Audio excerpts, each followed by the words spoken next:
आजचा दिवस खऱ्या अर्थानं खवे गावासाठी अतिशय महत्वाचा दिवस आहे।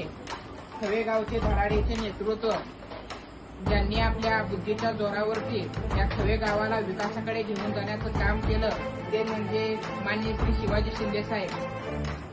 की खवे गावचे अतिशय महत्वाचे व्यक्ती।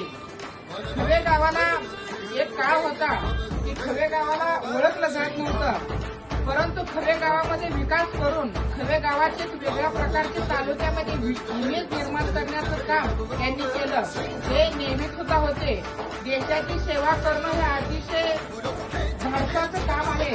देशाची सेवा करून आल्यानंतर त्यांनी ठरवलं की ज्या मातीमध्ये जन्मलं, ज्या खवेगावच्या मातीमध्ये जन्मलं त्या मातीचाही विकास करणं फार महत्वाचं आहे। त्यानंतर त्यांनी खवेगावचं सरपंच पद घेतलं, त्यानंतर ते पोलीस पाटील झाले। एकेकाळी खवे गावामध्ये अंधार पसरला होता की एक छोटासा रातकिडा ज्याप्रमाणे पसरलेल्या अंधाराला चिरून एक छोटासा उजेडाचा ठिपका लावतो, त्याच प्रकारे खवे गावामध्ये अंधार पसरला होता। ज्यावेळेस सरपंच होते साहेब, ज्यावेळेस सरपंच होते त्यावेळेस खवे गावातल्या प्रत्येक खांबावरती त्यांनी बल्बची योजना केली। ते बल्ब लावले, त्यावरती उजेडाची निर्मिती केली आणि अंधारलेल्या खवे गावामध्ये त्यांनी सर्वत्र उजेड पाडला। तो काय उजेड विकासाचा उजेड होता। खवे गावामध्ये रस्त्यात खड्डा की खड्ड्यात रस्ता हे सुद्धा कळत नव्हतं। योग्य प्रकारचे रस्ते शासनाकडे मंजूर करून आणून योग्य पद्धतीने तयार करून घेतले। पाणी ही अतिशय महत्वाची गोष्ट आहे। उन्हाळ्यामध्ये त्याची किंमत आपल्याला कळते।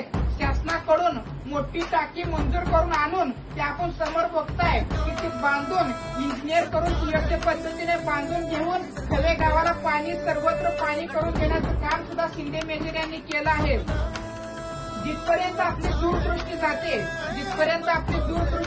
तिथपर्यंत आई विष्णावी देवीचं मंदिर हे आपल्याला पाहायला मिळत नाही। गाव छोटंसं, मंदिर छोटंसं, परंतु त्या मंदिराला, छोट्याशा गावातल्या मंदिराला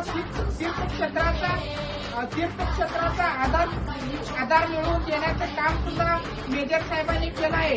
आपण ज्या शाळेमध्ये शिकलो की प्राथमिक शाळेची भव्य आणि मोठी इमारत बांधून देण्याचं सुद्धा काम यांनी केलं आहे। असे कित्येक कामं माननीय शिवाजी शिंदे साहेबांनी यांनी केले आहेत। ते आमच्या पप्पांचं म्हणजे माननीय पंडित पाटील खवेगावचे माजी सरपंच यांचे जीवाचे जिवलग मित्र आहेत। एक मित्र सोबत असला की या जगातलं प्रत्येक युद्ध असो, कोणतंही काम असो, कोणताही विकास असो, भल्याची कोणतीही गोष्ट असो किंवा गोरगरिबांची कामं करण्याचं काम असो, प्रत्येक गोष्ट एक मित्र सोबत असल्यावर ते शक्य होतं आणि ते मी काय खवे गावांनी डोळ्यांनी बघितलं आहे। अशा साहेबांना मी विनंती करतो आणि